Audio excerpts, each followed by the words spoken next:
Փաշինյանի հարվածը թիկունքից Իրանի Իսլամական Հանրապետությանը, եթե անկեղծ առաջին հերթին Հայաստանի Հանրապետությանը, բայց եկեք հիմա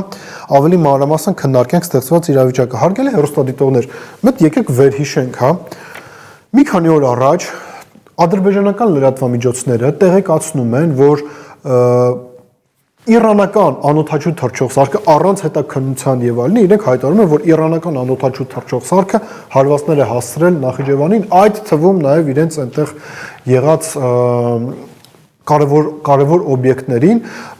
օդանավակայանին է հարվածներ հասցրել։ Դրանից հետո Ադրբեջանի նախագահ Իլհամ Ալիևը անվտանգության խորհրդի հրատապ նիստ է հրավիրում եւ այդ հրատապ նիստի ժամանակ առանց հետաքննության շատ չափազանց կարևոր է այս ամեն ինչը արձանագրել։ Մեղադրում է Իրանի Իսլամական Հանրապետությանը, իրանական ռեժիմին, նույնիսկ վիրավորական արտահայտություններ է անում եւ առնվազն հիմա արդեն կարող ենք ասել տպավորություն կարող է ստեղծվել, որ Նիկոլ Փաշինյանը հավատացել է Ադրբեջանի նախագահ Իլհամ Ալիևի կողմից առաջ քաշած թեզերին եւ կարծել է, որ հենց իրանական կողմից են եղել հարվածները եւ անմիջապես որոշում է կայացվել աջակցություն ցուցաբերել պաշտոնական Բաքվին, այդ աջակցությունը ինչու՞մ է դրսևորվել։ Արարատ Միրզոյանը հեռախոսազրույց է ունենում իր ադրբեջանցի գործընկեր Ջեյհուն Բայրամովի հետ եւ ինչ է տեղի ունենում դրանից հետո։ Եվս մի քանի պաշտոնյաների հետ Ջեյհուն Բայրամովը հեռախոսազրույցներ է ունենում, քննարկումներ է ունենում, տարբեր կառույցներ հայտարարություններ են անում։ Ադրբեջանի արտաքին գործերի նախարարությունը հայտարարություն է տարածում իր սոցիալական ցանցերում,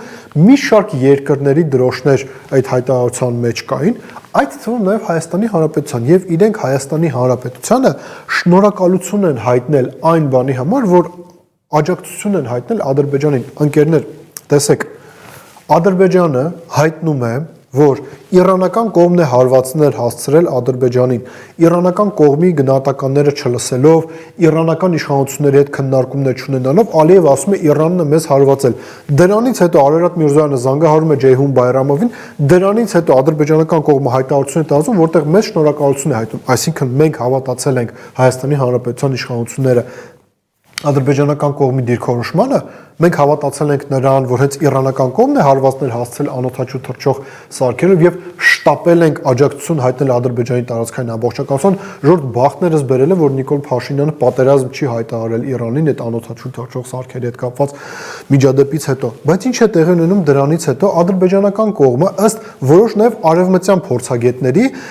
չի արդարացնում արևմուտքի հույսերը հետևյալ համատեքստում։ Երբ որ արևմուտքը փակում էր աչքերը Ադրբեջանի գործողությունների վրա Լեռնային Ղարաբաղում, Լեռնային Ղարաբաղի Հանրապետությունում, նպատակը մեկն էր։ Հիմնական նպատակը դառնալ գործիք ընդդեմ Իրանի Իսլամական Հանրապետության։ Այս ամենի համար տարիներ շարունակ նաև Իսրայելն էր աջակցություն ցուցաբերում Ադրբեջանին, բայց Ադրբեջանը չի կարողանում լուծել կարևորագույն խնդիր՝ երկրորդ ճակատ բացել ընդդեմ Իրանի, ցամաքային ճակատ, բայց ինչու Ադրբեջանը դա չի իրականացնում։ Շատ պարզ, որովհետև չի կարողանում Թուրքիային ներքաշել պատերազմական գործողությունների մեջ, չի կարողանում պատերազմական գործողությունների մեջ ներքաշել ընդդեմ Իրանի Իսլամական Հանրապետության։ Թուրքիայից բավականին կոշտ ճշգրիտ գնահատականներ են տալիս, շատերը նաև նշում են, որ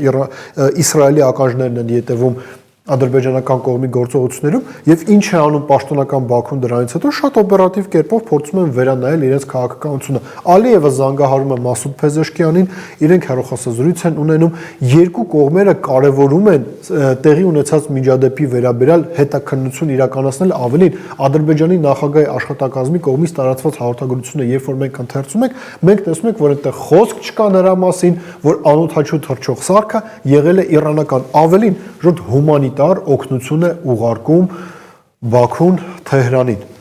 Իլհամ Ալիևը մի քանի օր առաջ մեղադրել է Իրանին, որ Իրանը հարվածներ է հասցրել Ադրբեջանի ինքնիշխան տարածքին, մի քանի օր հետո հումանիտար աջակցություն է ցուցաբերում պաշտոնական Բաքվին։ Ու այս մի քանի օրերի ընթացքում տեղի ունեցած միջադեպերի արանքում Հայաստանի Հանրապետությունն է, որը աջակցել է Ադրբեջանին, աջակցել է հավատալով Ադրբեջանի նախագահ Իլհամ Ալիևի խոսքին։ Մենք դրա համար ենք ասում, որ պաշտոնական Երևանը փաստացիորեն դիրքավորվել է Իրանի Իսլամական Հանրապետության թշնամիների ճամբարում եւ իր դիրքորոշմամբ պատրաստակամություն է հայտնել մեջքից, թիկունքից հարված հասնել Իրանի Իսլամական Հանրապետությանը։ Հիմա ամենակարևորը, այս ամեն ինչի գինը որն է։ Ընկերներ, ինչ են ասում Հայաստանի Հանրապետության իշխանությունները։ դիվերսիֆիկացնում ենք ամեն ինչ, տնտեսությունից մինչև ռազմարտունաբերական համալիրի ոլորտում համագործակցությունը դիվերսիֆիկացնում են եւ Հնդկաստանից զենք են բերում։ Ճիշտ է, չեն ասում, որ Հնդկաստանից հիմնականում բերում են ռուսական զենք, լիցենզավորված ռուսական զենք, ուղղակի որի վրա գրած է Made in India, բայց ամեն դեպքում Բայց այստեղ ինչն է կարևոր, այդ զենքը Հնդկաստանից ո՞նց է գալիս Հայաստանի Հանրապետության տարածք։ Այդ զենքը գալիս է առաջին հերթին Իրանի Իսլամական Հանրապետության օդային տարածքով։ Հիմա այս պահվածքը Նիկոլ Փաշինյանը, որ իրեն թույլ է տալիս, արանքում էլ Ալեն Սիմոնյանի հետ կուկուռուզ, պերաշկի եւ այլ սննդամթերք օգտագործելով տեսախցիկների առաջ պատկերացնում են այս ամեն ինչի գինը։ Պատկերացրեք, հարգելի հեռուստադիտողներ, այսպիսի մի իրավիճակ, պատերազմական գործողությունները ավարտվում են, բայց Իրանում հիշում են, չէ, ինչ դիրքորոշում է ունեցել պաշտոնական Երևանը պատերազմական գործողությունների ժամանակ։ Եթե օդային տարածքը փակեն, ո՞նց ենք մենք